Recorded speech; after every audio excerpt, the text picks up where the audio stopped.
Hello guys, कैसे हो आप सब। आशा करती हूँ कि आप सब ठीक होंगे। देखो, कल हमने सीडीपी के नोट्स पढ़े थे। एक हमने चैप्टर किया था बुद्धि का, थोड़ा सा किया था, और उससे आगे आज मैं आपको करवाने वाली हूँ। सबसे पहले तो आप ये समझो कि एच टेट में क्या आता है और सी टेट में क्या आता है। देखो, एच टेट में तो सीधे डायरेक्ट ऐसे प्रश्न पूछ ले जाते हैं कि आपका क्या नाम है, तो आपने आंसर दे दिया।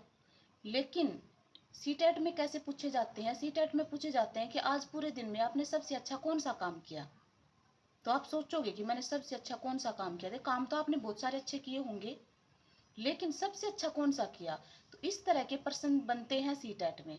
और एच टेट में से डायरेक्ट पूछ लेते हैं आप कौन सी क्लास में पढ़ते हो, तो आप उसका आंसर एकदम सही लगा सकते हो। तो सीटेट में तो मतलब ऐसे प्रश्न पूछे जाते हैं कि समझ से रिलेटेड, और इसमें हमने जो पढ़ा है वो सीधे डायरेक्ट प्रश्न आ जाते हैं। ठीक है, देखो बुद्धि का कल हमने ये चैप्टर स्टार्ट किया था कि बुद्धि के चैप्टर में कोई भी पहला काम कौन करता है? विनय करता है। तो हमने ये कल पढ़ लिया था। वुडवर्थ ने क्या कहा था कि चीजों को पहचानने की एबिलिटी बुद्धि कहलाती है। और टाइप ऑफ इंटेलिजेंस, बुद्धि तीन प्रकार की होती है। गैरेट ने भी बुद्धि के तीन प्रकार बताए थे और थॉर्नडाइक ने भी तीन प्रकार बताए थे, और तीनों प्रकार को हमने अच्छे से कल समझ लिया था। चलो आज देखते हैं आगे हम। कल हमने ये इतना पढ़ लिया था। आज हम पढ़ते हैं बुद्धि के कारक या बुद्धि के सिद्धांत पढ़ते हैं आज हम। इनमें से एक या दो नंबर का प्रश्न जरूर से जरूर हमारा एचटेट में बनता है। देखो, एक कारक सिद्धांत, एक कारक सिद्धांत किसने दिया था? अल्फ्रेड बिने ने दिया था। एक कारक सिद्धांत किसने दिया था? अल्फ्रेड बिने ने दिया था। कि बिने ने बताया है कि हमारी जो बुद्धि है ना, वो उसमें एक ही खंड होता है, एक ही यूनिट होती है, एक तरह से हमारी बुद्धि काम करती है। ये किसने कहा था? अल्फ्रेड बिने ने कहा था। बिने ने बुद्धि को एक खंड या एक यूनिट या एक इकाई कहा है, कि जो इंसान सोचता है ना और जो काम करता है वो एक ही यूनिट से करता है। ठीक है, बुद्धि को अविभाज्य अखंड इकाई बिने ने ही कहा है। इस सिद्धांत को टर्मन ने, स्टर्न ने, जॉनसन ने भी ये क्या किया है, इसको उल्लेख किया है इसका। अच्छा, ये हो गया एक कारक सिद्धांत अल्फ्रेड बिने। अब द्विकारक सिद्धांत किसने दिया था? स्पीयरमैन ने दिया था। द्विकारक सिद्धांत किसने दिया था? स्पीयरमैन ने। कब दिया था? 1904 में दिया था। स्पीयरमैन ने क्या बताया? स्पीयरमैन ने बताया कि हमारी जो बुद्धि है ना, दो तरह से कार्य करती है। मतलब दो फैक्टर होते हैं हमारी बुद्धि में। कौन कौन से होते हैं? एक तो होता है जी फैक्टर और एक होता है एस फैक्टर।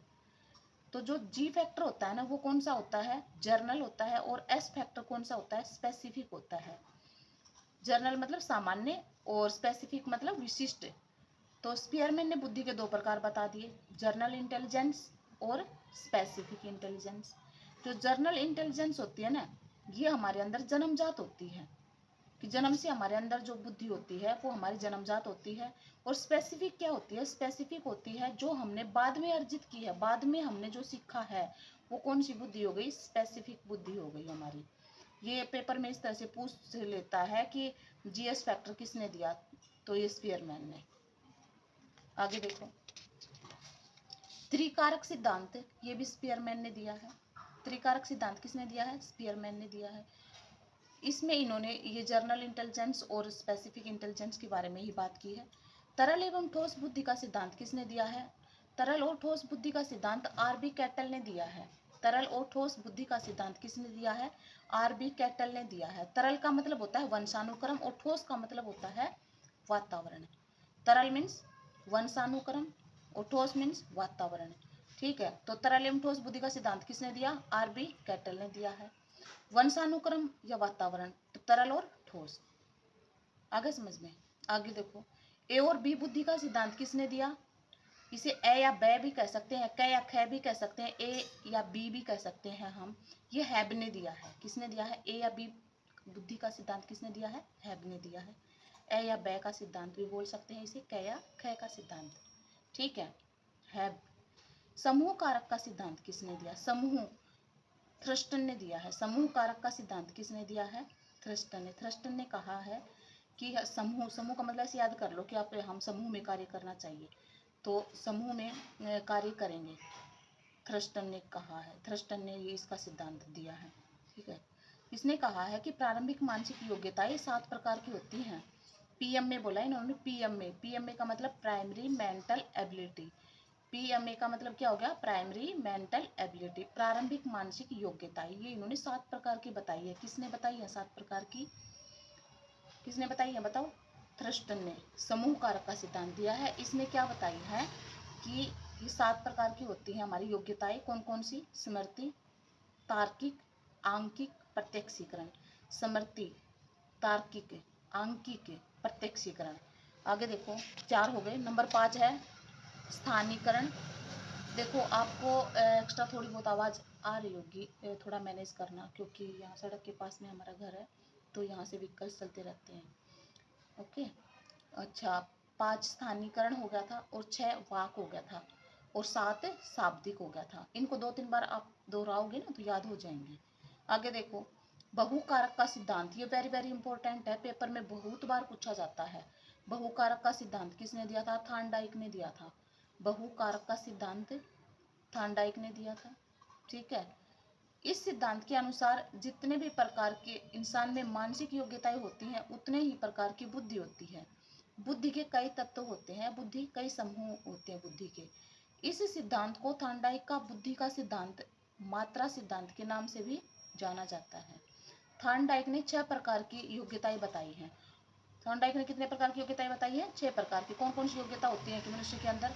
अंक योग्यता होती है, शाब्दिक योग्यता होती है, दिशा, तर्क, स्मरण शक्ति, भाषण। अंक योग्यता, शाब्दिक, दिशा, तर्क, स्मरण और भाषण। तो ये किसने कहा? बहुकारक का सिद्धांत किसने दिया? थॉर्नडाइक ने दिया।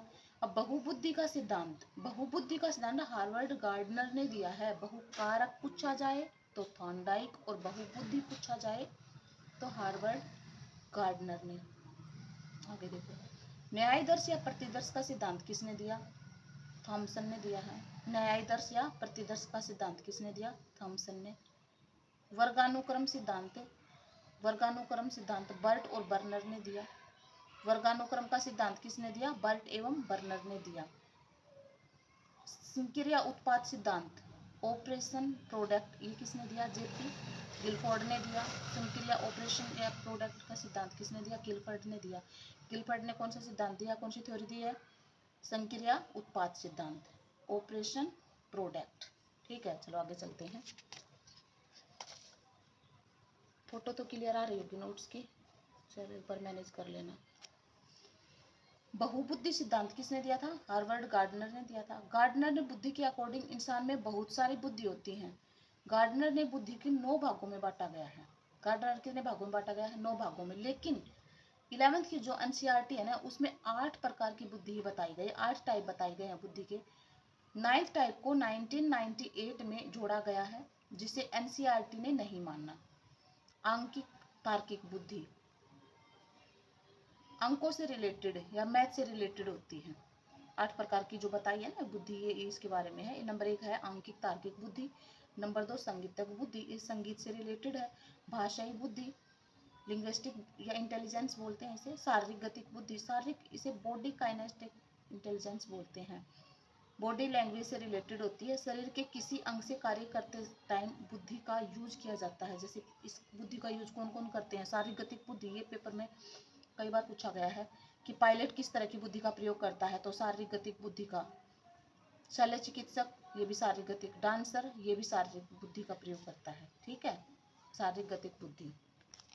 आगे देखो, आगे हम पढ़ेंगे ये जो 5 और 6 नंबर है ना, इसे अंतः वैयक्तिक बुद्धि, इंट्रापर्सनल इंटेलिजेंस या अंतः पराबुद्धि, मतलब इंटरपर्सनल इंटेलिजेंस। इन दोनों में डिफरेंस समझना आप। अंतः वैयक्तिक बुद्धि क्या होती है? इंट्रापर्सनल, इंट्रा खुद से रिलेटेड होती है। इंट्रा हमारे अंदर, इंटर इंटर अंदर, खुद से रिलेटेड। ठीक है, जहां भी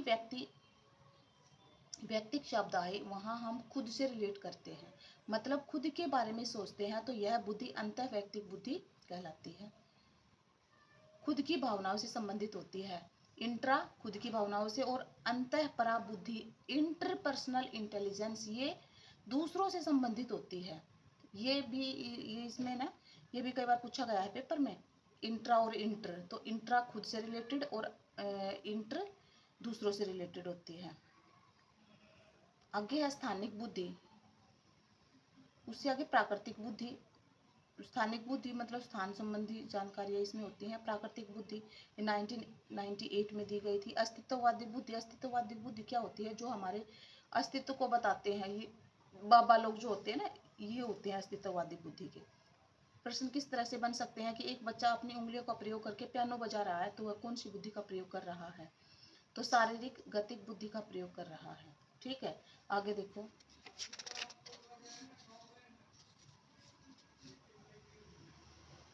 बुद्धि का मापन, ये हम कल पढ़ेंगे।